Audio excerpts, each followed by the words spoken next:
ഇപ്പോൾ വചനം പ്രഘോഷിക്കാനായിട്ടുള്ള അവസരം ഉണ്ടാക്കി തന്നു സിജു. നന്ദി പറയുകയാണ്.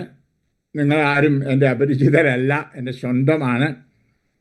ഈ ഗ്രൂപ്പ് ഞാൻ കേട്ടു. പ്രാർത്ഥനയുടെ ആരംഭത്തിൽ ഞാനും നിങ്ങളുടെ കൂടെ കൊന്ത കൂടുന്നുണ്ടായിരുന്നു. നിങ്ങളെന്നെ കണ്ടു കാണുകയില്ലായെങ്കിലും നിങ്ങളൊന്നിച്ച് പ്രാർത്ഥിക്കുകയായിരുന്നു. ദിവ്യകാരുണ്യം അടുപ്പിച്ച് വെച്ചിട്ടുണ്ട് ഇവിടെ. അവസാനം നിങ്ങൾക്കൊരു ആശീർവാദം ദിവ്യകാരുണ്യം കൊണ്ട് തരുവാനായിട്ട്. അത് ദാനിയേൽ അച്ഛൻ്റെ ഒരു പ്രോഗ്രാമിന് വേണ്ടി ഒരുങ്ങുന്നു എന്ന് കേൾക്കുമ്പോൾ എനിക്കേറെ സന്തോഷമാണ്. കാരണം നമുക്കറിയാം, ഈശോ ഒരു ശിഷ്യനെ നോക്കി, നത്താനിയേലിനെ നോക്കി പറഞ്ഞു, കപടതയില്ലാത്ത ഒരു നസ്രായക്കാരനെന്ന്. കപടതയില്ലാത്ത ഒരു മലങ്കരക്കാരൻ ആണ് നമ്മുടെ പ്രിയപ്പെട്ട ദാനിയേൽ അച്ഛൻ. അത് സത്യവചനം ഒട്ടും മറച്ചു വെക്കാതെയും വളച്ചൊടിക്കാതെയും യാതൊരുവിധ അത് വ്യത്യസ്തതയും കൂടാതെ മൂർച്ചേറിയ ഇരുതരയും വാടുപോലെ ശക്തിയുള്ള വചനം പകർന്നു കൊടുക്കുന്ന, മനുഷ്യകളെ പരിവർത്തനപ്പെടുത്തുന്ന, യാതൊരുവിധ വേറെ ഉദ്ദേശങ്ങളും ലക്ഷ്യങ്ങളുമില്ലാതെ തൻ്റെ റീത്തോ സമുദായം ഒന്നുമല്ല കത്തോലിക്ക സഭ. അതാണ് അദ്ദേഹത്തിൻ്റെ യഥാർത്ഥ ഒരു കത്തോലിക്കനെയാണ് ഞാൻ ദാനിയേൽ അച്ഛനിൽ കാണുന്നത്. അത് വലിയൊരു സവിശേഷതയാണ്. മറ്റു പല വചനപ്രഘോഷകളിലും കാണാത്ത ഒരു വലിയ കാര്യമാണ്. ഞാൻ ഇപ്പോൾ അദ്ദേഹം നടത്തിക്കൊണ്ടിരിക്കുന്ന പ്രാർത്ഥനാ യജ്ഞത്തിലും പങ്കുകൊണ്ടുകൊണ്ടിരിക്കുകയാണ്. അദ്ദേഹത്തിന് ലൗകികമായ ഒരു നേട്ടങ്ങളൊന്നും അത് നോക്കുന്നില്ല. പരിശുദ്ധമായ വചനം വിട്ടുവീഴ്ച കൂടാതെ ഹൃദയങ്ങളിലേക്ക് പകർന്ന് നവീകരണം വരുത്തുക. നിങ്ങൾ അദ്ദേഹത്തിൻ്റെ വചന പഠന കടലിലേക്ക് ഒരുങ്ങുകയാണ് എന്ന് കേട്ടതിൽ സന്തോഷം. നമുക്കൊരു മിനിറ്റ് ഒരു ചെറിയ ഗാനം ആ നെഞ്ചത്ത് കൈവച്ച് പാടാം. നിങ്ങൾക്കെല്ലാം അറിയാം, നിൻ്റെ അരുവിയിൽ അണഞ്ഞിടുവാൻ. നിൻ്റെ അരുവിയിൽ അണഞ്ഞിടുവാൻ, നിൻ്റെ അരുവിയിൽ നിന്നു നുകരാൻ, നിൻ്റെ അരുവിയിൽ ജീവിക്കുവാൻ എന്നെ അനുവദിക്കുക നാഥ. നിന്റെ വചനത്തിൽ, നിന്റെ വചനത്തിൽ അണഞ്ഞിടുവാൻ, നിന്റെ വചനത്തിൽ നിന്നു നുകരാൻ, നിന്റെ വചനത്തിൽ ജീവിക്കുവാൻ എന്നെ അനുവദിക്കുക. കർത്താവേ, ഇപ്പോൾ ഇവിടെ സമ്മേളിച്ചിരിക്കുന്ന ഓരോരുത്തരെയും അങ്ങ് തിരുസന്നിധിയിലേക്ക് കൊണ്ടുവരുന്നു. വചനം മാംസമായ കർത്താവേ, വചനം ആഴത്തിൽ മനസ്സിലാക്കി സുവിശേഷമായി മാറുവാൻ അങ്ങയുടെ പരിശുദ്ധാത്മാവിനെ ഇവരുടെ മേലയക്കണമേ കർത്താവേ. ഈ ചെറിയ സമയം ഇവരോടുകൂടി പ്രാർത്ഥിക്കുവാൻ അങ്ങനെ വിളിച്ചതിനും കർത്താവിനോടുകൂടി ആയിരിക്കാനുള്ള സമയം തന്നതിനും ഞാൻ നന്ദി പറയുന്നു. ഈ നിമിഷത്തെ കർത്താവേ, സ്വർഗം തുറന്ന് അനുഗ്രഹങ്ങൾ ഇവരുടെ മേൽ പെയ്ക്കണമേ. മാത്രമല്ല കർത്താവേ, ഇന്ന് ലോകം മുഴുവൻ തകർന്നുകൊണ്ടിരിക്കുന്നു. പലയിടത്തും വെള്ളപ്പൊക്കം, ഞങ്ങളുടെ നാട്ടിലാണെങ്കിലും വെള്ളപ്പൊക്കം. അതുപോലെ കർത്താവേ, പലയിടത്തും തീയാണ്. ഞാനിപ്പോൾ ആയിരിക്കുന്ന സ്പെയിനിലും ഫ്രാൻസിലുമെല്ലാം തീ കത്തി ആളുകൾ ഓടിപ്പോകുന്നു. ഏക്കർ കണക്കിന് സ്ഥലങ്ങൾ, കൃഷിസ്ഥലങ്ങൾ വെണ്ണീറായിരിക്കുന്നു. ചൂട് കൊണ്ട് മരിച്ചവർ 10,000-ലധികമുണ്ട്. കണ്ണുമല കർത്താവ്, അതുപോലെ തന്നെ യുദ്ധം കൊടുമ്പിരി കൊണ്ടിരിക്കുന്നു. ഈശോനാഥ, ഈ നിമിഷം ഇറാനിലും അതുപോലെ ഉക്രൈനിലൊക്കെ നടക്കുന്ന സംഭവങ്ങൾ ഓർക്കുമ്പോൾ ഹൃദയത്തിൽ വേദനയുണ്ട്. സ്വർഗം തുറന്ന് അനുഗ്രഹങ്ങൾ ഭക്ഷിച്ച് സമാധാനം കൈവരുത്തണമെന്ന് പ്രാർത്ഥിക്കുകയാണ്. സാംക്രമിക രോഗങ്ങളും എല്ലായിടത്തും പടർന്നു പിടിച്ചുകൊണ്ടിരിക്കുന്നു. കർത്താവ്, ഈ ലോകം എങ്ങോട്ട് പോകുന്നുവെന്ന് ഓർക്കുമ്പോൾ ഒത്തിരി അനിശ്ചിതാവസ്ഥ ഞങ്ങൾക്ക് തോന്നുന്നു. കാരണം കർത്താവ്, എന്നാൽ അങ്ങ് കൂടെയുള്ളപ്പോൾ ഞങ്ങൾക്ക് ഭയപ്പെടാനില്ല. അങ്ങ് ഓരോ നിമിഷവും ഞങ്ങളോട് പറയുകയാണല്ലോ, ഞാൻ നിന്റെ ഉണ്ട് എന്ന്. കർത്താവ് കേട്ടുകൊണ്ട് ധൈര്യമായിട്ട് പോകാൻ എൻ്റെ ഈ മുമ്പിലായിരിക്കുന്ന മക്കളെ ആശീർവദിക്കണമേ, അനുഗ്രഹിക്കണമേ. ഈ അരമണിക്കൂർ സമയം കർത്താവ് വചനം പങ്കുവെച്ചു കൊടുക്കുവാൻ എന്നെയും സഹായിക്കണമേ. അങ്ങയുടെ പരിശുദ്ധാത്മാവിനെ അയക്കണമേ. എന്നെ അഭിഷേകം ചെയ്യണമെന്ന് പ്രാർത്ഥിക്കുന്നു. ഇവരെയും ഈ നിമിഷം അഭിഷേകം കൊണ്ട് നിറയ്ക്കണമേ. അമ്മേ, നല്ല അമ്മേ, കൂടെ ഉണ്ടായിരിക്കണമേ. ഞങ്ങൾ ഓരോരുത്തരെയും കയ്യിലേന്തി അവിടുത്തെ മകൻ്റെ ആ ഹൃദയത്തിലേക്ക് അർപ്പിക്കണമേ. ആമേൻ. ആമേൻ. പ്രിയപ്പെട്ടവരെ, വചനം അത് മാംസമാവുക. ഞാൻ ആരാണ് എൻ്റെ മനസ്സിൽ പരിശുദ്ധാത്മാ പറയുവാൻ തോന്നിക്കുന്നത്. നിങ്ങൾ കൂടുതൽ വചനം ആഴത്തിൽ മനസ്സിലാക്കാൻ പരിശ്രമിക്കുമ്പോൾ ആ വിഷയം തന്നെ അല്പം ആഴത്തിൽ ഒന്ന് പറയുവാൻ, പങ്കുവയ്ക്കുവാൻ ആഗ്രഹിക്കുന്നു. നമ്മൾ വായിക്കുന്നു, യോഹന്നാൻ എഴുതിയ സുവിശേഷത്തിൻ്റെ ആദ്യം 1-ാം വചനം തന്നെ, ആദിയിൽ വചനമുണ്ടായിരുന്നു, വചനം ദൈവത്തോടു കൂടിയായിരുന്നു, വചനം ദൈവമായിരുന്നു എന്ന് പറഞ്ഞാൽ ആരംഭത്തിലെ ത്രിത്വം ഉണ്ടായിരുന്നു. പിതാവ് സൃഷ്ടികർമ്മം നടത്തിയപ്പോൾ കൂടെ ഉണ്ടായിരുന്നു ഈശോ. ആത്മാവാണ് അവിടെ ആ അന്തരീക്ഷത്തിൽ തത്തിക്കളിച്ചത്. അപ്പോൾ ആ ത്രിത്വേക ദൈവത്തിലൂടെയാണ് സൃഷ്ടികർമ്മം ഉണ്ടായത്. അപ്പം അങ്ങനെ ആദ്യമേ ആ വചനം ഉണ്ടായിരുന്നു എന്ന് അതേ അധ്യായത്തിൽ 14-ാം വചനത്തിൽ നമ്മൾ വായിക്കുന്നുണ്ടോ, ആ വചനം മാംസമായി നമ്മുടെ ഇടയിൽ വസിച്ചു. അതാണ് ഈശോ എന്ന് നമുക്കറിയാം. അപ്പോൾ ഈശോ വചനം മാംസം ആയവൻ. നമ്മൾ പലപ്പോഴും പല ധ്യാന ഗുരുക്കന്മാരെയും പ്രസംഗത്തിൽ കേൾക്കാറുണ്ട്, സുവിശേഷം കേട്ടാൽ പോരാ, സുവിശേഷമായി മാറണം എന്ന്. ഹല്ലേലൂയ. അതിനുവേണ്ടിയാണ് ഇന്ന് നമ്മൾ ക്ലാസ്സുകളൊക്കെ കേൾക്കേണ്ടതും ബൈബിൾ വായിക്കേണ്ടതും. ഈ കരിസ്മാൽ നവീകരണം വന്നപ്പോൾ ഏറെ പേര് എനിക്കറിയാം ബൈബിൾ അരക്കി കുടിച്ച് അതിൻ്റെ അധ്യായവും വചനവും കാണാതറിയാം വലിയ വചന പ്രഘോഷകരുണ്ട്. അതുപോലെ വചനം നല്ലപോലെ ഏത് സന്ദർഭത്തിലും ഉപയോഗിക്കുന്നവരുണ്ട്. എന്നാൽ അല്പം കൂടെ ആഴമായി മക്കളെ നമുക്കൊന്ന് നോക്കാം, നമ്മുടെ വിളി എന്താണ്. നമ്മൾ റോമാക്കാർക്ക് ലേഖനത്തിൻ്റെ 8-ാം അധ്യായം 29 വായിക്കുന്നു, ദൈവപുത്രൻ്റെ സാദൃശ്യത്തോട് അനുരൂപപ്പെടുവാൻ വിളിക്കപ്പെട്ടവരാണ് നമ്മൾ. മലയാളത്തിൽ പറഞ്ഞാൽ അത് ഈശോയെപ്പോലാകാൻ, ഇംഗ്ലീഷിൽ പറഞ്ഞാൽ ടു ബി ലൈക്ക് ജീസസ്. ഈശോയെപ്പോലാകാനാണ് നിങ്ങളും ഞാനും വിളിക്കപ്പെട്ടിരിക്കുന്നത്. റോമ 8:29. ഇതാണ് വിളി. അത് കഴിഞ്ഞേ ഉള്ളൂ വിശുദ്ധിയിലേക്കുള്ള വിളി. ഭാര്യയാകാൻ, ഭർത്താവാകാൻ, മകളാകാൻ ഒക്കെ വിളി. ഏറ്റവും അടിസ്ഥാന വിളി യേശുക്രിസ്തുവിനെ പോലായിത്തീരുക. അതുകൊണ്ടാണല്ലോ ആ വഴിവെക്കൽ വെച്ച് എല്ലാ ക്രിസ്ത്യാനികളെയും കൊന്നൊടുക്കാൻ തീരുമാനിച്ചുകൊണ്ട് മുന്നോട്ട് പോയ ആ സാവൂള് യേശുവിനെ കണ്ടു, ക്രൂശിതനെ കണ്ടു. അവിടെ ഒരു വലിയ മാനസാന്തരം ഉണ്ടായി. അതിനുശേഷം വളർന്ന അവൻ വചനം നല്ലപോലെ മനസ്സിലാക്കി വചനമായി തീർന്ന് അവൻ പറഞ്ഞത്, ഇനി ഞാനല്ല, എന്നിൽ ക്രിസ്തു ജീവിക്കുന്നു. ഗലാത്യർ 2:20. ഇതായിരുന്നു അവൻ്റെ വിളി. നിങ്ങളുടെയും എൻ്റെയും വിളി അതാണ്. നമ്മൾ അത് ഒരിക്കൽ പറയാനിടയാകണം.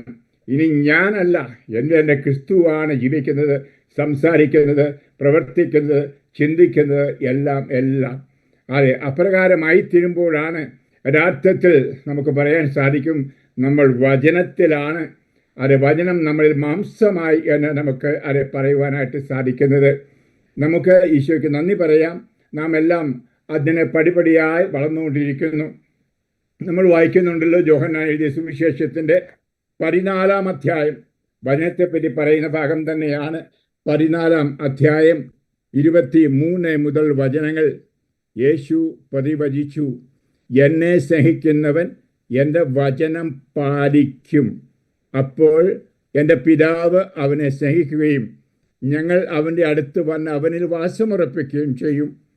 എന്നെ സ്നേഹിക്കാത്തവനോ എൻ്റെ വചനം പാലിക്കാത്തവനോ അത് അപ്രകാരം ഞങ്ങൾ വന്ന് വസിക്കുന്നില്ല. പ്രിയപ്പെട്ടവരെ, ഇത് വളരെ ഗഹനമായിട്ട് ചിന്തിക്കേണ്ടുന്നതാണ്. വചനം മാംസമാക്കി വചനത്താൽ ജീവിക്കുക എന്ന് പറയുന്നത്. നമ്മൾ വചനം പ്രസംഗിച്ചത് കൊണ്ടായില്ല. ഇന്ന് നിങ്ങൾക്ക് വേണ്ടി ഞാൻ രാവിലെ മുതൽ ഒരുങ്ങി പ്രാർത്ഥിച്ച അവസരത്തിൽ എനിക്ക് ഒരു സന്ദേശം വാട്സാപ്പിലൂടെ വന്നത് ഒരു വചനപ്രഘോഷകൻ്റെ ഭാര്യയുടേതാണ്. മറ്റൊന്നുമല്ല, അച്ഛൻ അറിയുന്ന ഒരു പക്ഷേ അച്ഛൻ്റെ കാരിശ്വാനി വന്ന് പ്രസംഗിച്ചിട്ടുള്ള ഈ വചനപ്രഘോഷകനായ എൻ്റെ ഭർത്താവ് കുമ്പസാരിച്ചിട്ട് 13 കൊല്ലമായി. വലിയ പാപങ്ങളെല്ലാം ഉള്ളവരാണെന്ന് എനിക്കറിയാം. നമുക്കറിയാം, കൂടെ കിടക്കുന്നവനാണല്ലോ പനി അറിയുന്നത്. എങ്കിൽ അവൾക്ക് നല്ലോണം അറിയാം ഭർത്താവിനെ. ഒന്ന് പ്രാർത്ഥിക്കണമേ, ഒരു മാനസാന്തരത്തിന്. ലോകം അവസാനിക്കാൻ പോവുകയാണ്. അതുകൊണ്ട് എനിക്ക് ഭയം. വലിയ രോഗശാന്തിയൊക്കെ വിളിച്ചു പറഞ്ഞ് കൊടുക്കുന്നവനാണ്, വചനം പോഷിക്കുന്നവനാണ് എന്ന് പറഞ്ഞ പേര് പറഞ്ഞു. എനിക്ക് പറഞ്ഞപ്പോൾ ആളിനെ മനസ്സിലായി. ഇങ്ങനെ നമ്മുടെ കരിസ്മാ നവീകരണത്തിൽ പ്രസംഗിക്കുന്നവർ, നടക്കുന്നവർ, കൂടുന്നവർ, പ്രാർത്ഥനാ ഗ്രൂപ്പ് നടക്കുന്നവരെ കൊണ്ട് യഥാർത്ഥ ഒരു മാനസാന്തരം ഇല്ലാതെ കണ്ട് നമുക്ക് കാണാൻ സാധിക്കും. നല്ലൊരു കുമ്പസാരം പോലും നടക്കാതെ അവൾ അതെ ഞാനപ്പോൾ ഫോണിൽ വിളിച്ചു പറയുകയാണ്, അച്ഛന്മാരെ എൻ്റെ ഭർത്താവിന് കണ്ടുകൂടാ. കാരണം കൂടെയുള്ള അച്ഛന്മാരിന് ഏതോ ദുർമാതൃക കണ്ടതിൻ്റെ പേരിൽ അച്ഛന്മാരെ കണ്ടുകൂടാ. അതുകൊണ്ടാണ് പുള്ളി സംസാരിക്കാത്തത്. ഞാൻ പറഞ്ഞു, അയാളൊന്ന് പറ, എന്നെ ഒന്ന് വിളിക്കാം, ഞാൻ കാലുപിടിച്ച് വേണം ക്ഷമ ചോദിക്കാം അച്ഛന്മാരുടെ പേരിലെന്ന്. പ്രിയമുള്ളവർ, ഇവിടെയാണ് ഇന്ന് നമ്മൾ നവീകരണത്തിലാണെങ്കിലും വചനം പഠിക്കുന്നുണ്ടെങ്കിലും നമ്മുടെ വിശ്വാസം യേശുവിലല്ല നാം വെച്ചിരിക്കുന്നത്. അച്ഛന്മാരല്ല, മെത്രാന്മാരല്ല, വ്യക്തികളിലാണ്. അത് മാറ്റണം. യേശു കേന്ദ്രീകൃതമായ ഒരു ജീവിതം. നിങ്ങൾ എൻ്റെ പല പ്രസംഗങ്ങളും കേൾക്കാറുണ്ട്. അതാണ് ഞാൻ ഊന്നി പറയുന്നത്. നമ്മൾ യേശുവിലാണ് അത് വളരേണ്ടത്. ആ വചനത്തിൽ വളരുക എന്ന് പറഞ്ഞാൽ യേശുവിൽ വളരുന്നു. യേശുവിനോടുകൂടി പിതാവുണ്ട്, നമുക്കറിയാം. അതുതന്നെയാണിത് 14-ാം അധ്യായം യോഹന്നാൻ 20 പറഞ്ഞത്. അവൻ വരുമ്പോൾ, പരിശുദ്ധാത്മാ വരുമ്പോൾ, നിങ്ങൾ എന്നിലും ഞാൻ നിങ്ങളിലുമാണ് എന്ന് നിങ്ങൾ അറിയും. അപ്പം ഞാൻ എൻ്റെ പിതാവിലാണെന്നും അറിയും. അപ്പോൾ പിതാവും പുത്രനും നമ്മൾ വസിക്കുന്നതും നമ്മളെ രൂപാന്തരപ്പെടുത്തുന്നതും പരിശുദ്ധാത്മാവാണ്. നമുക്ക് ഈശോയെ നോക്കാം മക്കളെ സ്നേഹത്തോടെ. ആ മറിയത്തിൻ്റെ അമ്മയുടെ ആ മകനെ ഒന്ന് നോക്കാം. ആ അമ്മയുടെ ഉദരത്തിൽ എന്താണ് സംഭവിച്ചത് നമുക്കറിയാം. വചനം മാംസമായി എന്ന് നമ്മളിപ്പോൾ കേട്ട് കഴിഞ്ഞു. യോഹന്നാൻ 1:14 നമുക്കറിയാം. ആ അമ്മയുടെ അടുക്കൽ ഗബ്രിയേൽ മാലാഹ വന്നു. നീ ഒരു പുത്രനെ പ്രസവിക്കുമെന്ന് പറഞ്ഞു. അവൾക്ക് വിശ്വസിക്കാനാവില്ലായിരുന്നു. കാരണം അവൾക്ക് പുരുഷബന്ധം ഉണ്ടായിരുന്നില്ല. അപ്പോൾ പറഞ്ഞ ആ വചനം നമ്മൾ ചിന്തിക്കണം. 35-ാം വചനം 1:35 ലൂക്ക. പരിശുദ്ധാത്മാവ് നിന്റെ മേൽ ആവസിക്കും, അവൻ്റെ ശക്തി നിന്റെ മേൽ ആവസിക്കും. ജനിക്കാൻ പോകുന്ന ശിശു ദൈവപുത്രൻ എന്ന് വിളിക്കപ്പെടും. ഹല്ലേലൂയ. പ്രിയപ്പെട്ടവരെ, ഇവിടെ നമ്മൾ കാണേണ്ട ആ മനുഷ്യാവതാര രഹസ്യത്തിൻ്റെ ആഴമായ അർത്ഥം ആണ്. അതായത് ദൈവപുത്രൻ ഒരു സ്ത്രീയിൽ മനുഷ്യപുത്രൻ ആകുന്നു. ഈ ആത്മാവാണ് നമ്മളിലേക്ക് കടന്നു വന്ന് ഇപ്പോൾ ഉണ്ട്. നമുക്ക് അതെ കരിസ്മാന വികരണത്തിലൂടെ നമ്മൾ ആത്മാവിനെ ഒത്തിരി അനുഭവിക്കുന്നവരാണ്. നമ്മൾ ദൈവപുത്രരായി മാറുന്നത്, ദൈവത്തിൻ്റെ മകനും മകളുമായി തീരുന്നത്. ഇത് എന്നിൽ സംഭവിക്കണം. ഞാൻ എൻ്റെ അപ്പൻ്റെയും അമ്മയുടെയും ഉദരത്തിൽ അത് ജന്മം കൊണ്ടു. എനിക്കൊരു ഭൗമികമായ ഒരു സ്വഭാവമുണ്ട്. ഞാൻ വിളിച്ചു പറയും എൻ്റെ അപ്പൻ്റെ മോനാണ്, മോളാണ്, എൻ്റെ അമ്മയുടെ മോനാണ്, മോളാണ്, എൻ്റെ ഈ കുടുംബത്തിലെ അംഗമാണ് എന്ന് പറഞ്ഞാൽ ഈ ലോകത്തിന് അനുരൂപൻ ആണ് ഞാൻ, എൻ്റെ ജന്മന. എന്നാലിവിടെ മനസ്സിലാക്കിയിരിക്കണം, ഓരോ ക്രിസ്ത്യാനിയും മാമോദിസ സ്വീകരിച്ചപ്പോൾ മുതൽ അത് ഈ ലോകത്തിൻ്റെ അനുരൂപരാകാതെ പിന്നെയോ യേശുവിനോട് അനുരൂപരായിത്തീരുവാൻ. ആ അനുരൂപരാകുക എന്ന് പറഞ്ഞാൽ സ്വയം മാറി വേറൊരു വ്യക്തിയായി മാറുക. എങ്ങനെ സ്വർഗത്തിൽ പരിശുദ്ധൻ പരിശുദ്ധൻ പരിശുദ്ധൻ എന്ന് വിളിക്കപ്പെട്ടുകൊണ്ടിരുന്ന ആ ത്രിത്വത്തിലെ 2-ാം ആളായ ഈശോ ഒരു മനുഷ്യനായി അമ്മയുടെ ഉദരത്തിൽ പിറന്നു മാംസരക്തങ്ങളോടെ. അതുപോലെ നമ്മൾ തിരിച്ച് ഈ മാംസരക്തത്തിൽ പിറന്ന് നമ്മൾ ആത്മാവിൽ മാനസാന്തരപ്പെട്ട് അതെ വേറെ തരത്തിൽ ഉരുവായിട്ട് ദൈവത്തിൻ്റെ മകളും മകനുമായി തീരണം എന്നതാണ്. പ്രിയമുള്ളവരെ, ഇത് നമ്മൾ ഈശോ പറഞ്ഞ വചനം ഓർക്കണം. അതായത് നമ്മൾ ആരായിരിക്കണം? രൂപാന്തരപ്പെട്ടവർ. ഈശോയുടെ വചനം മുഴുവനും ഈ രൂപാന്തരീകരണത്തെ പറ്റിയായിരുന്നു എന്ന് ഓർക്കണം. ബഹുമാനപ്പെട്ട ദാനിയേലച്ചൻ വീട് കൂടെ പറയും, ഈശോ വന്നത് എന്തിനാണ് എന്ന്. അപ്പമാകാൻ, കുർബാനയാകാൻ. നമ്മൾ കുർബാനയിലാണ് ഈ രൂപാന്തരീകരണം കാണുന്നത്. അപ്പവും വീഞ്ഞും വചനം പറയുമ്പോൾ ആ സമയത്ത് പരിശുദ്ധാത്മാവ് രൂപാന്തരപ്പെടുത്തുന്നു. ഹല്ലേലൂയ. ആ അപ്പം ഇനി ഇല്ല, ആ വീഞ്ഞ് ഇനി ഇല്ല, അവിടെ ശരീരവും രക്തവും ഉള്ളൂ. ഇപ്പോഴത്തെ നമുക്കറിയാം സയൻസ് പഠിപ്പിക്കുന്നത്, ശാസ്ത്രജ്ഞന്മാർ പഠിപ്പിക്കുന്നത് വെറും മാംസമല്ല, പിന്നെയോ മരിച്ചുകൊണ്ട് വേദനിച്ചു മരിക്കുന്ന ഒരു മനുഷ്യൻ്റെ ഹൃദയത്തിൻ്റെ പേശികളായി മാറുന്നുവെന്ന് പറയുമ്പോൾ കോരിത്തരിക്കും മക്കളെ. അതാണ് വിശുദ്ധ കുർബാന. ഇവിടെയാണ് ആ കുർബാനയും നമ്മുടെ ആ രൂപാന്തരവും തമ്മിൽ ഒത്തിരി അർത്ഥവും ബന്ധവുമുണ്ട്. എല്ലാം പറയുവാനുള്ള സമയം ഇല്ല എന്ന് നിങ്ങൾക്ക് അറിയാം. ചെറിയ സമയമേ ഉള്ളെന്ന്. എൻ്റെ ശരീരം ഭക്ഷിക്കുകയും എൻ്റെ രക്തം പാനം ചെയ്താൽ ഞാൻ അവനിലും അവൻ എന്നിലും വസിക്കും. കൂടെ വസിക്കുകയാണ്. അപ്പോൾ ഈ വചനം മാംസമായി എന്ന് പറയുമ്പോൾ പ്രിയമുള്ളവരെ ആദ്യമേ മനസ്സിൽ വരുന്നത് കുർബാനയാണ്. ഹല്ലേലൂയ. ഇന്ന് യേശുക്രിസ്തു കുർബാനയായിട്ടാണ് നമ്മളോട് വസിക്കുന്നത്. ശരീരരക്തത്തോടുകൂടി. വെറും ആത്മാവിൽ മാത്രമല്ല ഇവിടെ ഉള്ളത്. ഇതെൻ്റെ ശരീരമാകുന്നു, ഇത് എൻ്റെ രക്തമാകുന്നു. പ്രിയപ്പെട്ടവരെ, അല്പം ഒന്ന് ശാന്തമായിട്ട് ചിന്തിച്ചാൽ ഒന്ന് നോക്കണം. നാം എല്ലാം അപ്പൻ്റെയും അമ്മയുടെയും രക്തത്തിൽ പിറന്നു. നമുക്ക് ഒരു മനുഷ്യ സ്വഭാവമുണ്ടായി. ഈ സ്വഭാവം മാറിയേ മതിയാവൂ. ഇതെൻ്റെ അപ്പൻ്റെ സ്വഭാവമാണ്, ഇതെൻ്റെ അമ്മയുടെ സ്വഭാവം, എൻ്റെ കുടുംബത്തിൻ്റെ സ്വഭാവം, മലയാളിയുടെ സ്വഭാവമാണെന്ന് പറഞ്ഞാൽ നീ ക്രിസ്ത്യാനി അല്ല. ഹല്ലേലൂയ. നിന്നിൽ വചനമില്ല. അത് മാറിപ്പോകണം. ഞാൻ ലോകത്തിൻ്റേതല്ലാത്തതുപോലെ അവരും ലോകത്തിൻ്റേതല്ല. യോഹന്നാൻ 17:14 ശക്തമായ വചനമാണ്. ഓർക്കണം, നമ്മൾ ഈ ലോകത്തിലാണെങ്കിലും ലോകത്തിൻ്റേതല്ല. അതുപോലെ യോഹന്നാൻ എഴുതിയ സുവിശേഷം 3-ാം അധ്യായത്തിൽ ഈശോ നമുക്കറിയാം നിക്കോദേമോസുമായിട്ട് നടക്കുന്ന സംവാദം. നിക്കോദേമോസ് പറഞ്ഞതെല്ലാം ഞാൻ പറയുന്നില്ല. അവിടെ ഈശോ പറഞ്ഞ ഒരു വചനം ധ്യാനിക്കൂ: മാംസത്തിൽ നിന്ന് ജനിച്ചത് മാംസമാണ്, ആത്മാവിന് ജനിക്കുന്നത് ആത്മാവും. ഹല്ലേലൂയ. യോഹന്നാൻ 3:6. അവിടെ അപ്പനും അമ്മയിൽ നിന്നും നമ്മൾ ജനിച്ചു. എന്നാൽ ജ്ഞാനസ്ഥാനത്തിലൂടെ നമ്മൾ വീണ്ടും ജനിക്കും. പ്രിയപ്പെട്ടവരെ, ഇക്കാര്യം നിങ്ങൾ മനസ്സിലാക്കണം. മൈക്കുള്ളവർ ഓഫ് ചെയ്യുക ദയവായിട്ട്. ഇവിടെ എനിക്ക് കേൾക്കാൻ പറ്റുന്നു. ഹല്ലേലൂയ. അതുകൊണ്ട് പ്രിയപ്പെട്ടവരെ, ഇത് ആഴമായിട്ട് ചിന്തിക്കണം.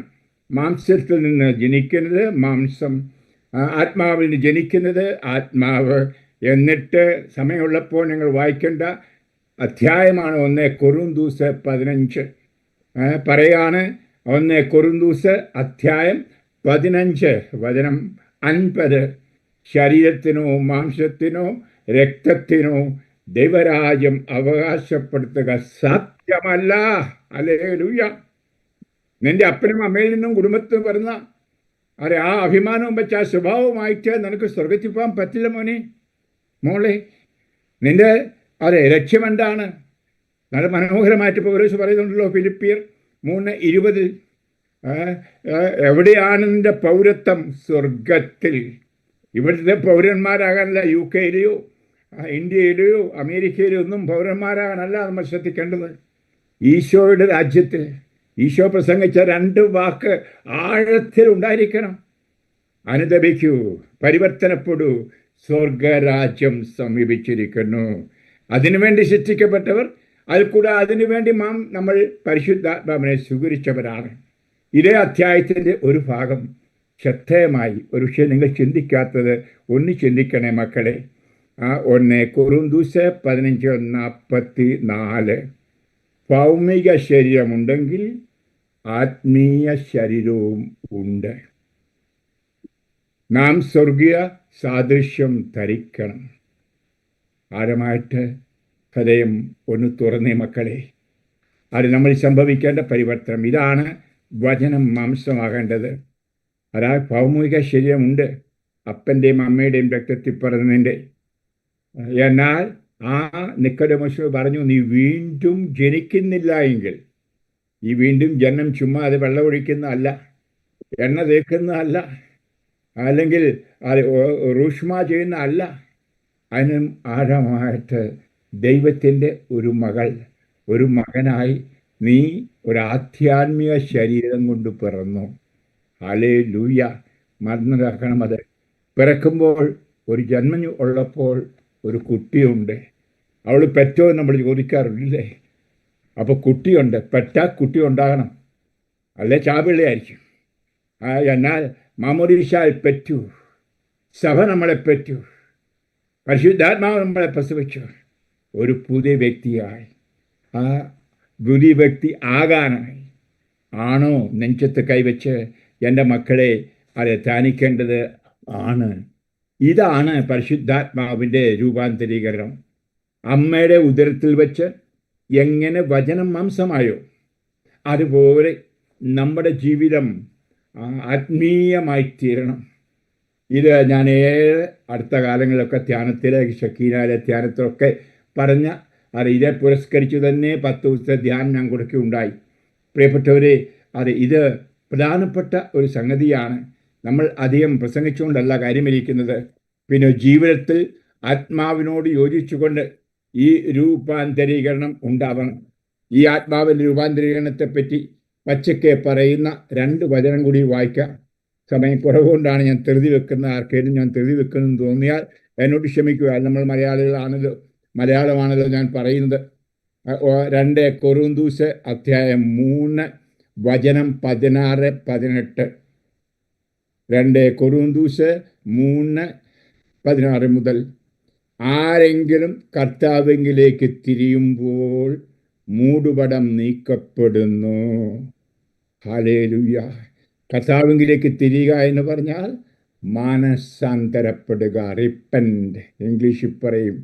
ഈശോ പറഞ്ഞ ഒരു വചനം അതാണ്. അവ സ്വർഗരാജ്യത്തിൽ പോകാൻ ഏറ്റവും ആവശ്യമായത്. നമ്മൾ സുവിശേഷം മുഴുവൻ വായിച്ച് മനസ്സിലാക്കുമ്പോൾ ഈ 2 വാക്കിൽ ഒതുങ്ങും. 2 വാക്ക്.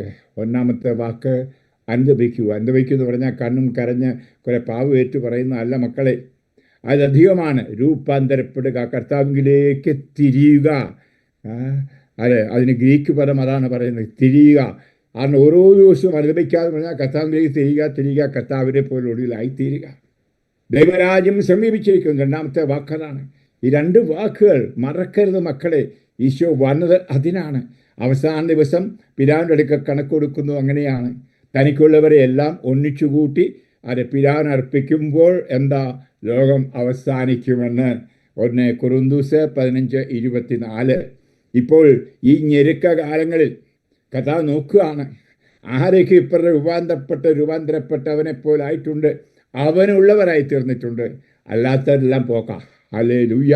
ഞാൻ ക്രിസ്ത്യാനിയാണ്, ഞാൻ കത്തോലിക്കനാണ്, യാക്കോബാണ്, മർത്തോമാണ്, അതാണ് ഇതാണെന്നൊക്കെ പറഞ്ഞ് ബ്രാഹ്മണ കുടുംബത്തിൽ പിറന്നതാണ്. 2000 നോക്കുമ്പോൾ തോമാശ്രീകാരുടെ മക്കളാണ്.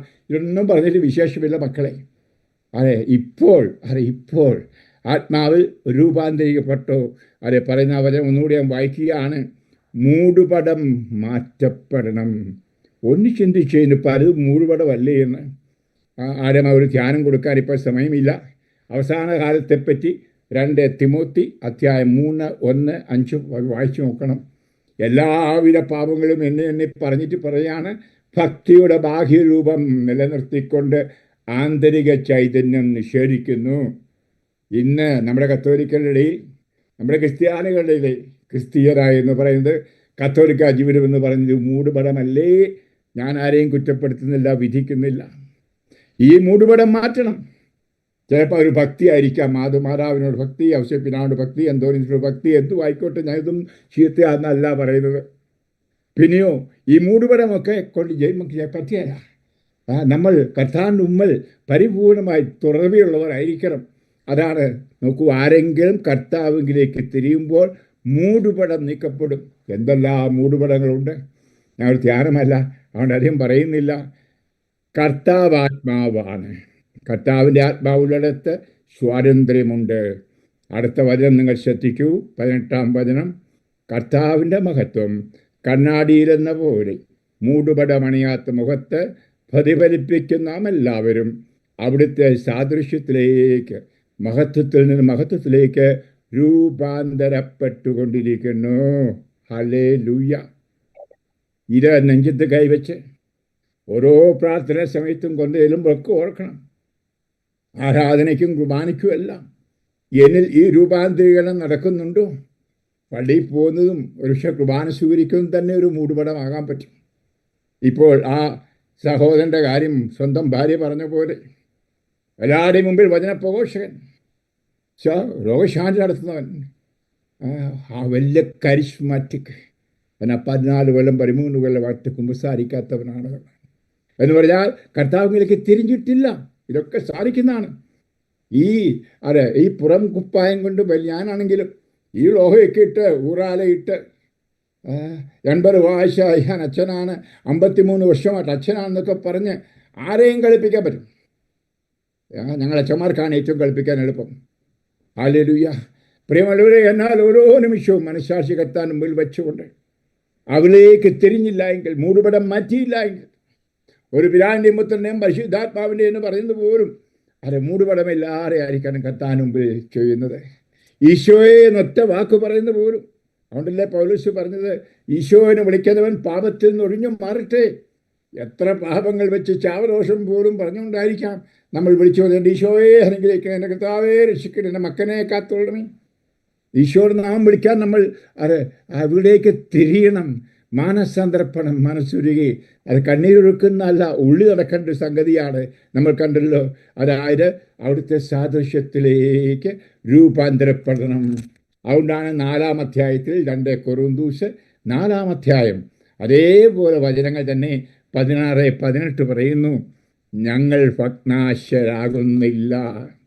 ഞങ്ങളുടെ ബാഹ്യ മനുഷ്യൻ ക്ഷയിച്ചുകൊണ്ടിരിക്കുകയാണെങ്കിലും ആന്തരിക മനുഷ്യൻ അനുദിനം നവീകരിക്കപ്പെടുന്നു.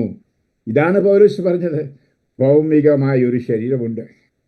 നിങ്ങളുടെ മുമ്പിലിരിക്കുന്ന ഭൗമിക ശരീരമുള്ള മഞ്ഞാക്കളച്ചൻ 80 വയസ്സുകാരനാണ് കേട്ടോ.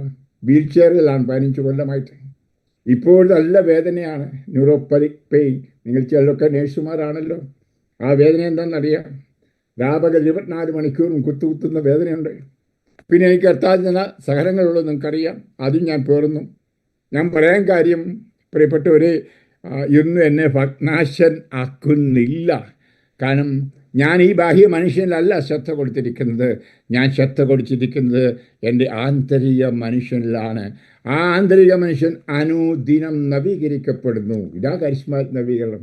ഹല്ലേലൂയ പറയുന്നതല്ല, ഭാഷ വരുത്തി പ്രാർത്ഥിക്കുന്നതല്ല, ഒത്തിരി വരങ്ങളുണ്ടെന്ന് പറയുന്നതല്ല. ഈ നവീകരണം അത് ഉള്ളിലെ ഈ രൂപാന്തരപ്പെടൽ സംഭവിക്കണം മക്കളെ.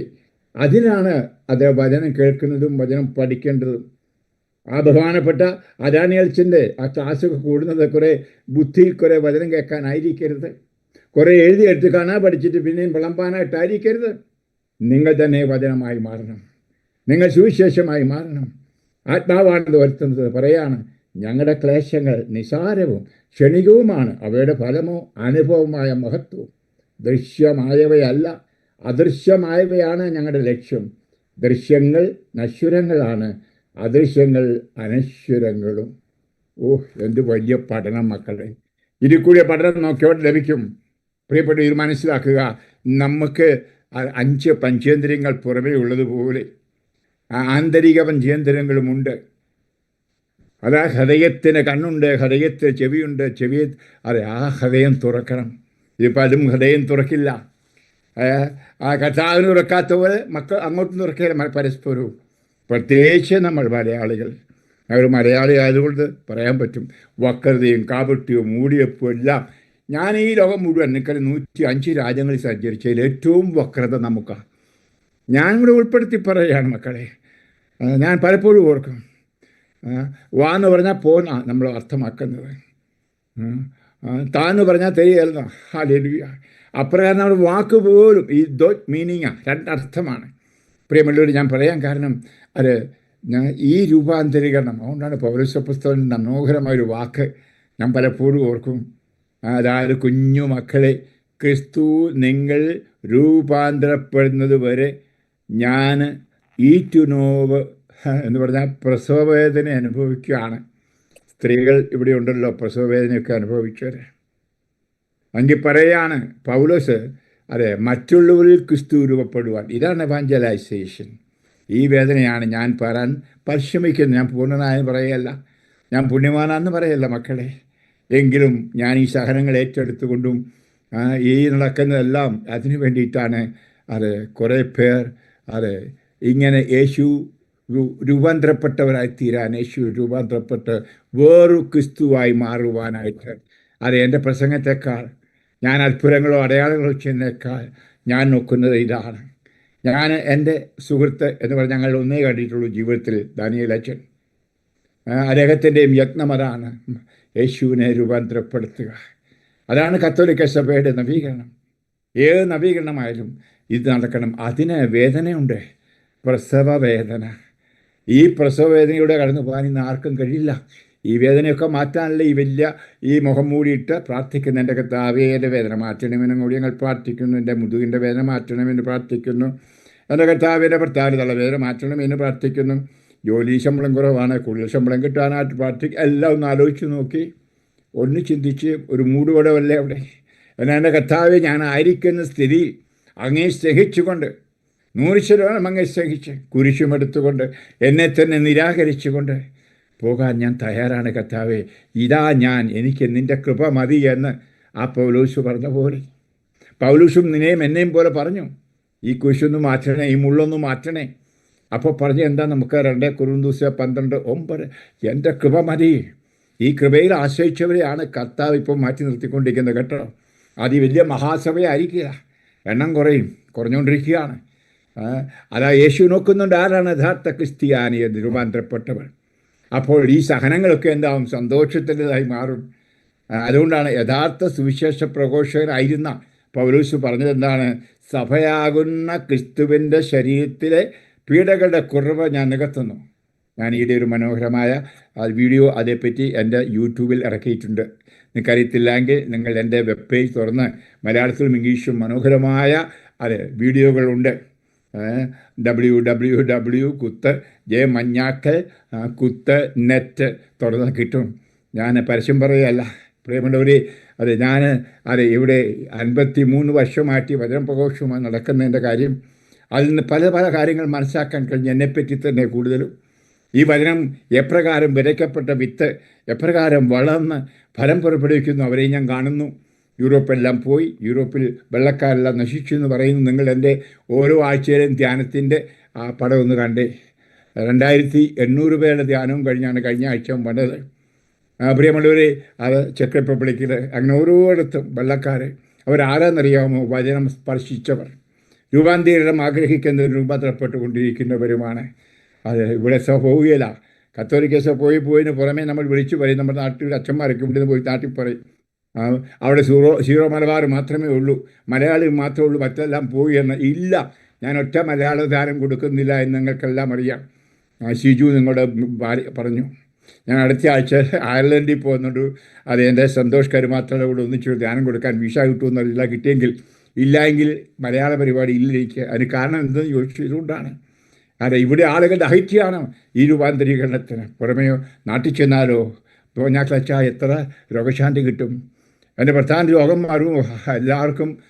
വീസ ഇങ്ങനത്തുള്ള എല്ലാ ഭൗമിക കാര്യങ്ങൾക്ക് വേണ്ടിയുള്ള പരിപാടിയായി മാറി. നവീകരണം വചനത്തിലൂടെ രൂപാന്തരപ്പെട്ട് ഈ പ്രസവവേദന അനുഭവിക്കാൻ തയ്യാറല്ല ഇന്ന് നമ്മൾ. അതുകൊണ്ടാണ് പ്രിയപ്പെട്ടവരെ, ഞാൻ ദീർഘിപ്പിക്കുന്നില്ല. നമുക്ക് അത്ഭുതം, അടയാളം, ഭൗമിക കാര്യ നേട്ടങ്ങളെക്കാൾ അധികം ഇന്ന് ആവശ്യം നമുക്ക് യഥാർത്ഥ മാനസാന്തരം, രൂപാന്തരപ്പെടാം. അത് നമുക്ക് നെഞ്ചത്ത് കൈവച്ച് നോക്കണം. ഒന്ന് നോക്കിയാൽ പോരാ. ഇപ്പോൾ 24 മണിക്കൂറിലും ആ ഈശോയുടെ കൂടെയാണോ ഞാൻ? ഈശോയുടെ വാക്ക് ഇപ്പോൾ പഠിക്കാൻ പോകുന്നു. ദാനിയേലച്ചൻ്റെ കാൽപാദങ്ങൾ നിന്നുകൊണ്ട് ഏറ്റവും വലിയ വചനം, ഞാൻ നിൻ്റെ കൂടെ ഉണ്ട്, പരിഭ്രമിക്കേണ്ട, ഭയപ്പെടേണ്ട എന്ന് എത്ര പേർക്കുണ്ട്? ഇപ്പോഴും ഈ ഭയമല്ലേ വിളിച്ചു പോകുന്ന പ്രാർത്ഥനയായിട്ട്. എൻ്റെ ഈശോ എൻ്റെ കൂടെ ഉണ്ട്. ഞാൻ ക്യാൻസർ രോഗിയായിരിക്കാം, ഞാനൊരു മഹോദര രോഗി, അല്ലെങ്കിൽ ഞാനൊരു കിടക്കയിൽ കിടക്കുന്നൊരു വ്യക്തി. ഞാൻ കിടന്നാൽ നിനക്കെല്ലാം അറിയാം എൻ്റെ കാര്യങ്ങൾ. അവിടെയെല്ലാം ഞാൻ സന്തോഷവാനായിട്ട്, ധൈര്യവാനായിട്ട് ഇപ്പോഴും അങ്ങനെ പോകുന്നത്. എൻ്റെ രോഗത്തെ ശ്രദ്ധിക്കാറില്ല. ഒരിക്കൽ പോലും ഞാൻ പ്രാർത്ഥിക്കില്ല, കർത്താവേ എൻ്റെ രോഗം മാറ്റണമേ. അത് കുറച്ച് മുമ്പും പ്രാർത്ഥിച്ചതാണ്, കർത്താവേ എൻ്റെ ഈ വേദനകൾ, ഈ ആരെല്ലാം വചനം കേൾക്കുന്നുവോ അവർക്ക് നിത്യാനന്ദത്തിലേക്ക്, സ്വർഗത്തിലേക്ക് പോകാനായി രൂപാന്തരീകരണത്തിൽ ഇടയാക്കണമേ എന്നാണ്. പ്രിയമുള്ളവരെ, അതാണ് ഞാൻ പ്രാർത്ഥിക്കുന്നത്. നിങ്ങൾക്ക് വേണ്ടിയും പ്രാർത്ഥിക്കേണ്ട, മക്കൾക്ക് വേണ്ടിയും കുടുംബത്തിന് വേണ്ടിയും പ്രാർത്ഥിക്കുന്നത് അതാണ്. രൂപാന്തരപ്പെട്ട് യേശുവിൻ്റെ സന്നിധിയിലെത്തുക, നിത്യത. പ്രിയപ്പെട്ടവരെ, നമുക്ക് ആ സാക്ഷ്യമാണ് ഉണ്ടാവേണ്ടത്. നമ്മളൊക്കെ സാക്ഷ്യം കരിസ്മാറ്റിക്ക് പറയും. എന്താണ്? ഞാൻ ആ അച്ഛൻ്റെ ധ്യാനം കൂടിയപ്പോൾ എൻ്റെ തീരാരോഗം മാറി. ആ അൽമേനി വന്ന് തലയൊക്കെ വെച്ച് പറഞ്ഞപ്പോൾ എൻ്റെ തീരാരോഗം, എൻ്റെ ഭർത്താവിൻ്റെ രോഗം മാറി. വലിയ സാക്ഷ്യം, യഥാർത്ഥ സാക്ഷ്യം പറയുന്നുണ്ട്. വളരെ മനോഹരമായിട്ട് പറഞ്ഞ ഞാൻ എൻ്റെ പ്രസംഗം നിർത്തുകയാണ്. ദൈവം നമുക്ക് നിത്യജീവൻ നൽകി. അതവിടുത്തെ പുത്രനിൽ ആണ്. പുത്രനെ സ്വന്തമാക്കിയവൻ ജീവനെ സ്വന്തമാക്കിയിരിക്കുന്നു. ദൈവപുത്രനെ സ്വന്തമാക്കാത്തവൻ നിത്യജീവൻ സ്വന്തമാക്കിയിട്ടില്ല. ഈ സാക്ഷ്യം നിങ്ങളിൽ ഉണ്ട്. ഹല്ലേലൂയ. ജ്ഞാനസ്ഥാനത്തിൽ മറ്റു കൂരാശകളിൽ എൻ്റെ മക്കളെ, നമ്മൾ സാക്ഷ്യമാക്കേണ്ടത്, ഞാൻ ഈശോയെ സ്വന്തമാക്കി. അതെ, ഈശോയെ സ്വന്തമാക്കി. അത് നിത്യജീവനാണ്. അതാണ് രക്ഷ. രക്ഷ ഞാൻ സ്വന്തമാക്കിയോ? രക്ഷ സ്വന്തമാക്കണമെങ്കിൽ രക്ഷകനെ സ്വന്തമാക്കണം. അതാണ് ഇവിടെ പറഞ്ഞിരിക്കുന്നത്. അതെ, അതുകൊണ്ട് അതെ, ഇതിനാണ് പരിശുദ്ധാത്മാവിന് നൽകിയത്. പരിശുദ്ധാത്മാവ് നിങ്ങളുടെ മേൽ വന്നു കഴിയുമ്പോൾ നിങ്ങൾ ശക്തി പ്രാപിക്കും. നിങ്ങൾ യെരൂശലേം, സമറിയ, ജൂഡിയ എല്ലായിടത്തും സാക്ഷികൾ. എന്താണ് ഈ സാക്ഷി? അയ്യോ, എൻ്റെ രോഗശാന്തി കിട്ടിയെന്ന് പറയുന്നതല്ല, എനിക്ക് UK പോകാൻ വീസ കിട്ടിയെന്ന് പറയുന്നതല്ല സാക്ഷ്യം. വലിയ സാക്ഷ്യം, ഞാൻ ഈശോയിലാണ്, ഈശോ എന്നിലാണ്. ആ വലിയ സാക്ഷ്യം ഉണ്ടാവട്ടെ. ഇത് നിങ്ങൾക്ക് ഞാൻ ആശംസിക്കുകയാണ്. എൻ്റെ സമയം തീർന്നു. ഞാൻ നിങ്ങളൊന്നിച്ചു പ്രാർത്ഥിക്കുന്നു. ഇപ്പോൾ കണ്ണുകൾ ശാന്തമായി നടക്കുക. കേട്ട വചനത്തിൽ ഏതെങ്കിലും നിങ്ങളെ സ്പർശിച്ചുവെങ്കിൽ തമ്പുരാൻ നന്ദി പറയുക, സ്തോത്രമർപ്പിക്കുക. അതെ, എന്തേറെ മാറ്റങ്ങൾ ഇനിയും വരേണ്ടിയിരിക്കുന്നു. ഞാൻ പലപ്പോഴും പ്രാർത്ഥിക്കുമ്പം എന്നിൽ തന്നെ ഓർത്തു പോകുന്നത്, എൻ്റെ ഈശോയെ, എത്ര എത്ര മൈലുകൾ ഇനിയും പോകേണ്ടിയിരിക്കുന്നു. ഇനിമേറെ കിലോമീറ്റർ എനിക്ക് പോകേണ്ടിയിരിക്കുന്നു ഈശോയെപ്പോലാകാൻ, രൂപാന്തരപ്പെടാൻ. എൻ്റെ കർത്താവേ, ഈ മക്കളോട് ഞാൻ സംസാരിച്ചു. കർത്താവേ, ഈ നിമിഷം കൃപ ഭക്ഷിക്കണമേ. ഞാൻ ഈശോയെ ദിവ്യകാരുണ്യം കയ്യിൽ എന്തുകയാണ്. ഞാനതിന് ശേഷം അത് നിങ്ങളെ ആശീർവദിക്കുന്നതും ആണ്. പ്രിയപ്പെട്ടവരെ, ഇന്ന് പൂർണ്ണ ധനഭോജന ദിവസമാണ്. പോർശിങ്കുള നിങ്ങളൊക്കെ ഒരുപക്ഷെ നേടിക്കാണുമില്ല എങ്കിൽ, ഹൃദയം നിങ്ങൾ ശുദ്ധീകരിച്ചിട്ടില്ല എങ്കിൽ, കുംസാരിച്ചിട്ടില്ല എങ്കിൽ, അത് അടുത്ത ആഴ്ചയിലെങ്കിലും കുംസാരിക്കുക, തീരുമാനമെടുക്കുക. അങ്ങനെ അത് നല്ല ഹൃദയത്തിൽ മാർപ്പാപ്പാടെ നിയോഗത്തിനായിട്ടൊരു സ്വർഗസ്നാപിതാവിൽ ഒരു നന്മ പറഞ്ഞു പറയൂ, ഒരു തീർത്ഥസ്തുതിയും കാഴ്ചവെക്കുക. കാരണം ധനമോചനത്തിൻ്റെ താക്കോല് സഭയിലാണ്. അതുകൊണ്ടാണ് സമർപ്പിക്കുന്നത്. നിങ്ങൾക്ക് ആ ധനമോചനം പൂർണ്ണ ധനമോചനമാണെന്ന് കിട്ടുന്നത്. അത് നിങ്ങൾ പള്ളിയിലോ പോയി ചെയ്യാൻ നല്ലത്. ഇല്ലാതിരിക്കുന്നിടത്ത് തന്നെ ഇപ്പോൾ തന്നെ ദിവ്യകാരണം കൈപ്പിടിച്ചുകൊണ്ടാണ് അത് തന്നെക്കൊണ്ട് പറയുന്നത്. യേശുവിനെ പോലെയാകണം, യേശുവിനെ പോലെയാകണം, നാടൊരുക്കിലെ നന്മ ചെയ്തു യേശുവിനെ പോലെയാകണം, യേശുവിനെ പോലെയാകണം, എനിക്ക് യേശുവിനെ പോലെയാകണം, ചെയ്തു യേശുവിനെ പോലെ. ഇവരോരുത്തേക്ക് ഇങ്ങനെ പരിശുദ്ധാത്മാവിനെ അയക്കണമെന്ന് ഞാൻ പ്രാർത്ഥിക്കുകയാണ്. ഓരോരുത്തരെയും അങ്ങ് തിരുമരണത്തിൽ ഒഴുകുന്ന ആ കടലിലേക്ക് കൊണ്ടുവരുന്നു. ആ രക്തത്തിൽ കഴുകി ശുദ്ധീകരിച്ചു. ആ ശുദ്ധാത്മാവിൽ ഇവരെ കർത്താവെ പരിമളമുള്ളവരാക്കി തീർക്കൂ. പരിപാവനം കൊണ്ട് നിറയ്ക്കൂ കർത്താവെ. അത് നല്ലപോലെ തിളങ്ങുന്നവരാക്കി തീർക്കൂ കർത്താവെ. ഈ നിമിഷം അതിനായിട്ട് യഥാർത്ഥ രൂപാന്തരീകരണം കൊടുക്കണമെന്ന് ഞാൻ പ്രാർത്ഥിക്കുന്നു. അങ്ങനെ ശരീരം കയ്യിലേന്തിക്കൊണ്ട് ഞാൻ ആശീർവദിക്കുന്നതായി പ്രാർത്ഥിക്കുന്നു.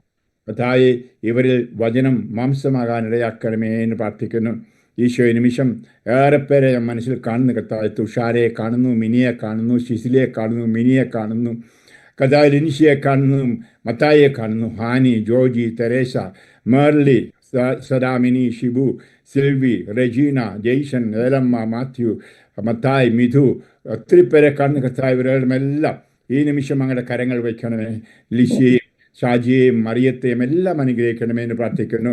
ഞാൻ പ്രാർത്ഥിക്കുന്നത് കർത്താവ്, സൗഖ്യത്തിനേക്കാൾ ഉപരിയാൽ ഇവർ രൂപാന്തരപ്പെടാനിടയാക്കണമേ കർത്താവ്. ഇവരിലുള്ള ആന്തരിക മനുഷ്യനെ കാണാൻ, ആന്തരിക ശരീരത്തെ കാണാൻ, ആന്തരിക ശരീരത്തിൻ്റെ 5 പന്ത്രണ്ടുകളും മനസ്സിലാക്കുവാൻ കർത്താവെ, ഹൃദയത്തിൻ്റെ കണ്ണുകൾ തുറക്കാൻ, ഹൃദയത്തിൻ്റെ ചെവികൾ തുറക്കുവാൻ, ആ ഹൃദയത്തിൻ്റെ ആ സ്പർശനം അനുഭവിക്കുവാൻ, മണം അനുഭവിക്കുവാൻ. ഓ നാഥ, ഈ നിമിഷം ഇവരെ തട്ടി ഉണർത്തണമെന്ന് പ്രാർത്ഥിക്കുന്നു കർത്താവെ.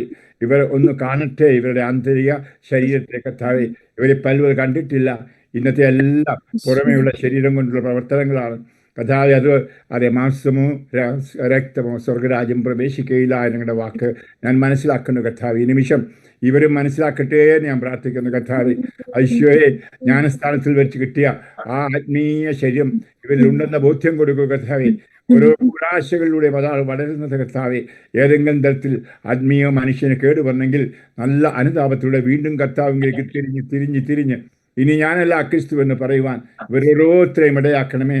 ദീപയെ അനുഗ്രഹിക്കണമേ കർത്താവേ, ലിൻഷി അനുഗ്രഹിക്കണമേ, ജാൻഷി അനുഗ്രഹിക്കണമേ കർത്താവേ, ഓരോരുത്തരിലേക്കും ബ്രിജിത്തായ അനുഗ്രഹിക്കണമേ കർത്താവേ, ശോഭയെ അനുഗ്രഹിക്കണമേ. ഒത്തിരി ഒത്തിരി പേരുകൾ ഏരമയൊക്കെ കാണുന്ന കർത്താവേ, രജീനയൊക്കെ ഇപ്പോൾ ആശീർവദിക്കുക, അനുഗ്രഹിക്കുക കർത്താവേ. അങ്ങനെ നീളമണിഞ്ഞ കരങ്ങൾ ജീസസ് ഇവരുടെ ശിരസിലേക്ക് വയ്ക്കൂ. അങ്ങനെ ഹൃദയത്തോട് ഞാൻ ചേർത്ത് വെക്കണം. ഹരേശാന്തരമേയുള്ള ഈശോയെ, ഇവിടെ ഹൃദയം അങ്ങേ ഹൃദയം പോലാക്കണമേ. പരിശുദ്ധമായ ഹൃദയമേ, ഇവിടെ ഹൃദയത്തെ പരിശുദ്ധീകരിക്കണമേ. അങ്ങേപ്പോലെ നിഷ്കളങ്കമായി ജീവിക്കുവാൻ, വിശുദ്ധിയിൽ ജീവിക്കുവാൻ, അത് മറ്റുള്ളവർക്ക് പകർന്നു കൊടുക്കുന്നവരായി തീരുവാൻ ഈ നിമിഷം അങ്ങേ ഹൃദയത്തിലേക്ക് ഇവരെ ചേർത്ത് വെക്കുന്നു. പരിശുദ്ധ ശരീരത്താലും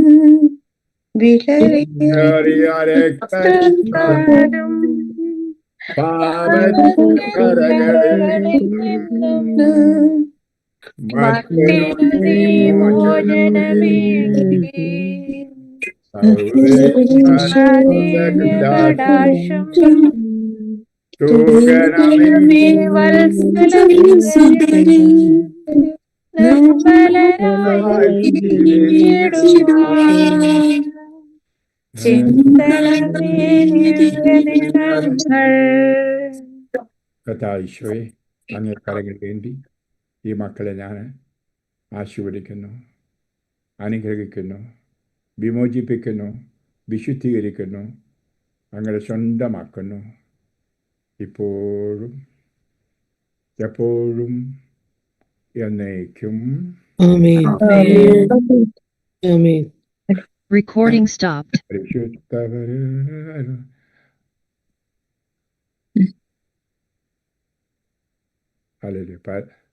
പരിശുദ്ധ പരമ ദിവ്യകാരുണ്യ എന്നേക്കും ആരാധനയും സ്തുതിയും പുകഴ്ചയും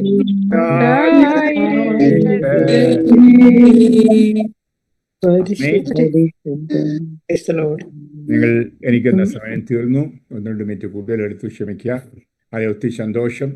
ഞാൻ തുടർന്ന് നിങ്ങൾക്ക് വേണ്ടി പ്രാർത്ഥിക്കാം. തുടർന്ന് അനുഗ്രഹിക്കട്ടെ. ഈ പറഞ്ഞ വാക്കുകൾ നിങ്ങളുടെ ഹൃദയത്തിൽ ആഴമാക്കട്ടെ. നമ്മൾ വചനം മാംസമാക്കി, നമ്മൾ വചനമായി മാറണം, സുവിശേഷമായി മാറണം. ഈശോ മിശിഹായ്ക്ക് സ്തുതിയായിരിക്കട്ടെ.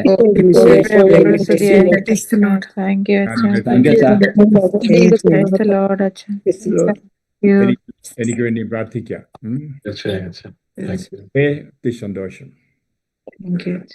ഒന്നായി നമ്മൾ, ഒന്നായി നമ്മൾ, ആത്മാവിൽ ഒന്നായി നമ്മൾ,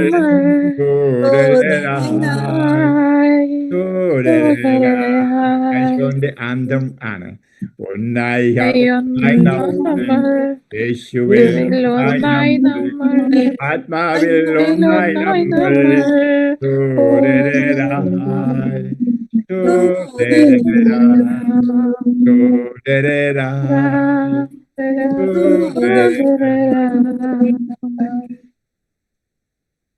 ഒരുപാട് നന്ദി പറയുന്നു. അച്ഛൻ ഏത് ഞായറാഴ്ച ഫ്രീയുള്ള സെപ്റ്റംബറിലെ?